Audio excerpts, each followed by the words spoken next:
Hai, hello, salam sejahtera Malaysia. Selamat datang ke channel Fels Lifestyle. Saudara-saudara yang saya amat hormati, tuan-tuan dan puan, kebelakangan ini ramai yang bercakap tentang calon Perdana Menteri. Daripada kepimpinan pembangkang, Perikatan Nasional, mereka kata Muhyiddin layak, mereka kata Hadi Awang layak, mereka kata Hamzah Zainuddin layak, Tuan Ibrahim, Tuan Man pun layak. Jadi begitu juga Menteri Besar Terengganu, Dr. Sam. Mereka telah menghantar banyak calon Perdana Menteri. Tapi pada akhirnya ada yang tertanya-tanya berkaitan dengan calon Perdana Menteri ini. Adakah PAS dan Bersatu layak untuk memimpin Kerajaan Persekutuan? Saudara-saudara, ini satu berita duka cita untuk kepimpinan PAS dan Bersatu. Ini berita duka cita, ataupun mungkin kita boleh cakap selamat tinggal Muhyiddin Hadi Awang, MP Pasir Gudang. Belasah habis-habisan PAS dan Bersatu dalam satu kenyataan ini. MP Pasir Gudang kata PAS Bersatu tak layak pimpin Kerajaan Persekutuan. Hasan Abdul Karim, PH Pasir Gudang, menghujahkan bahawa PAS dan Bersatu yang merupakan komponen PN tidak layak memimpin Kerajaan Persekutuan. Beliau berkata demikian berdasarkan satu hujah yang beliau sifatkan sebagai kesalahan. Saya hanya ingin memberi satu sebab sahaja bahawa adalah berbahaya Kerajaan Persekutuan diserah pentadbirannya kepada pemimpin Perikatan Nasional sekarang yang terdiri daripada Bersatu dan PAS. Adakah satu rahsia ataupun ini penyebabnya PAS dan Bersatu tidak akan layak untuk memimpin Kerajaan Persekutuan, apatah lagi nak jadi Perdana Menteri? Kesalahan mereka yang saya sukar maafkan sehingga sekarang ialah Perikatan Nasional telah mengisytiharkan darurat seluruh negara dan menggantung parlimen selama 6 bulan. Beliau menambah bahawa kedua-dua parti tersebut bertanggungjawab membunuh demokrasi. Maka, selagi Bersatu dan PAS dipimpin oleh generasi lama yang bertanggungjawab membunuh demokrasi dengan menggantung parlimen dan menutup jalan ke sana dan mengisytiharkan darurat di seluruh negara, maka selagi itu amat bahaya memberi kuasa kepada mereka yang ada rekod menghancurkan demokrasi di Malaysia. Saya tertanya-tanya bagaimana kalau kepimpinan Bersatu dan PAS ditukar dengan generasi yang baru? Adakah dengan ini ada pertimbangan untuk mereka menyertai kerajaan hari ini pimpinan Anwar Ibrahim? Beberapa MP PH termasuk saya, MP Pasir Gudang, terpaksa ke Mahkamah Tinggi, ke Mahkamah Rayuan dan ke Mahkamah Persekutuan untuk mencabar keputusan kerajaan PN yang dipimpin oleh Muhyiddin Yassin yang telah bertanggungjawab mengisytiharkan seluruh Malaysia darurat dan menggantung Parlimen Malaysia. Pengkhianatan terhadap rakyat yang sukar dimaafkan. Berkaitan dengan ini, apa komen Anda? Hai, hello, salam sejahtera Malaysia. Selamat datang ke channel Fels Lifestyle. Terima kasih kerana terus setia dan bersama di dalam channel ini. Tuan-tuan dan puan, masih ramai yang bercakap dan bercerita tentang titah edendum. Sebelum ini kita sudah dengar sehingga ada gesaan kepada Anwar Ibrahim untuk letak jawatan kerana ada dakwaan bahawa Anwar dan kerajaan menyembunyikan titah edendum. Setelah perkara ini semakin berpanjangan, setelah ada yang mendakwa kerajaan menipu, kerajaan menyembunyikan titah edendum, kepimpinan kerajaan sudah pun membuat pendedahan bahawa mereka tidak menyembunyikan titah edendum. Tapi saudara-saudara, pada akhirnya apa yang berlaku kepada kerajaan hari ini, terutamanya Anwar, sudah pasti ramai yang menantikan pandangan dan respon daripada Anwar. PMX sudah pun membuat kenyataan berkaitan dengan ini. Tapi ini satu kejutan daripada UMNO. UMNO Gua Musang mahu PM bertanggungjawab isu titah edendum.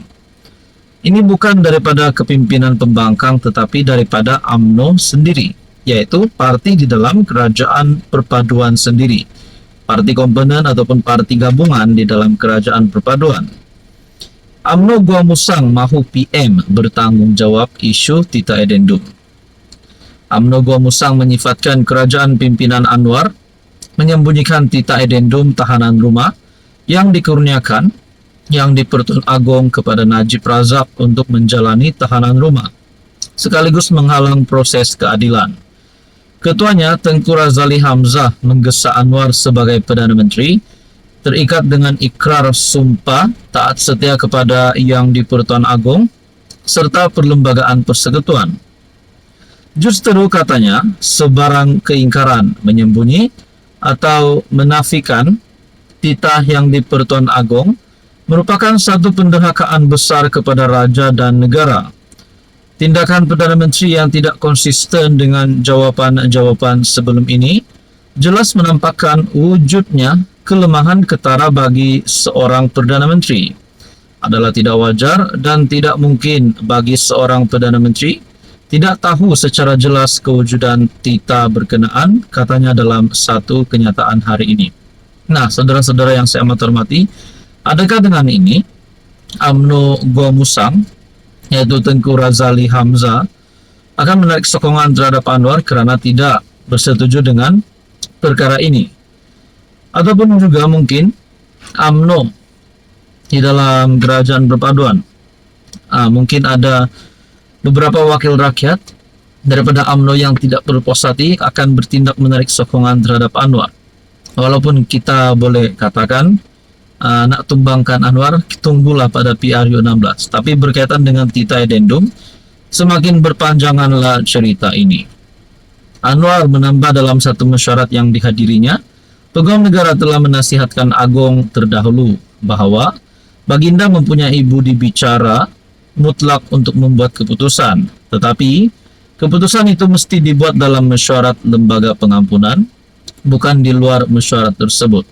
Sementara itu, Tengku Razali berkata, UMNO Gua Musang kecewa dengan pendirian kerajaan termasuk Menteri Dalam Negeri Saifuddin Nasution dalam isu berkenaan.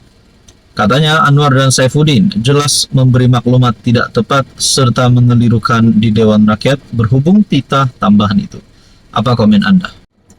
Halo semua, salam sejahtera Malaysia. Selamat datang ke channel Fels Lifestyle. Terima kasih kerana terus setia dan bersama di dalam channel ini. Saudara-saudara yang saya amat hormati, sebelum ini seluruh Malaysia, terutamanya rakyat di negeri di bawah Bayu, di negeri Sabah, telah terima satu kejutan berkaitan skandal rasuah di Sabah. Skandal berjemaah yang melibatkan beberapa kepimpinan tertinggi politik dan kerajaan negeri di Sabah. Dan pada akhirnya, banyaklah cerita yang semakin panjang yang melibatkan berkaitan isu skandal rasuah di Sabah ini. Ini satu update terkini di mana ada satu pengakuan daripada kepimpinan Bersatu Sabah. Tak pastilah kalau Parti Bersatu Sabah terlibat di dalam skandal rasuah ini, tapi ini satu pengakuan yang mengejutkan. Berkaitan dengan RM500.000. Kami tak ada video bincang RM500.000, kata Bersatu Sabah. Naib Presiden Bersatu, Ronald Kiandi, menyindir pemimpin GRS Sabah semasa kempen parti itu baru-baru ini di Sabah dengan merujuk skandal video rasuah kontroversi yang telah menggegarkan negeri berkenaan. Bercakap pada ceramah di Kudat pada Khamis lepas, Kiandi menyindir pihak lawan berhubung klip video tular yang didakwa menunjukkan individu membincangkan rasuah membabitkan jumlah RM500.000, RM400.000 dan RM300.000. Dia orang bilang kami ini tiada nama, kecil-kecil saja berbanding dia orang. Tidak apalah, yang penting kami tiada video. Alah, video yang bincang 500k 400K, 300K, sindir ahli parlimen, beluran dan pengerusi bersatu Sabah itu. Sabah akan mengadakan PRN yang dijangka berlangsung akhir tahun ini. Pada November tahun lalu, suasana politik Sabah digemparkan dengan pendedahan oleh Malaysia Kini yang melaporkan pemberi maklumat mendakwa mempunyai bukti rasuah melibatkan 8 adun, termasuk Ketua Menteri Haji Jinor. Pada 3 Januari, Ketua SPRM Azam Baki mengesahkan bahawa penyiasat sedang menyiasat skandal rasuah dan dijangka menyelesaikan siasatan mereka pada akhir Januari ini. Jadi saudara-saudara, pada akhir Januari 2025, adakah pendedahan yang paling sebenarnya akan dibocorkan, dan bagaimana dengan status Kerajaan Negeri Sabah, pimpinan GRS, pimpinan Haji Jinor pada kali ini? Adakah mereka akan tumbang setelah kebenaran berkaitan skandal rasuah di Sabah akan dibongkarkan? Nah, saudara-saudara, mungkin juga Bersatu mempunyai hati untuk menjadi kerajaan negeri, ataupun mungkin gabungan UMNO, Warisan dan parti-parti lokal di Sabah. Saudara-saudara, Anda rasa berkaitan dengan ini apa yang akan berlaku? Fenomena politik di Sabah, situasi politik di Sabah pada kali ini. Tuan-tuan, apa komen Anda?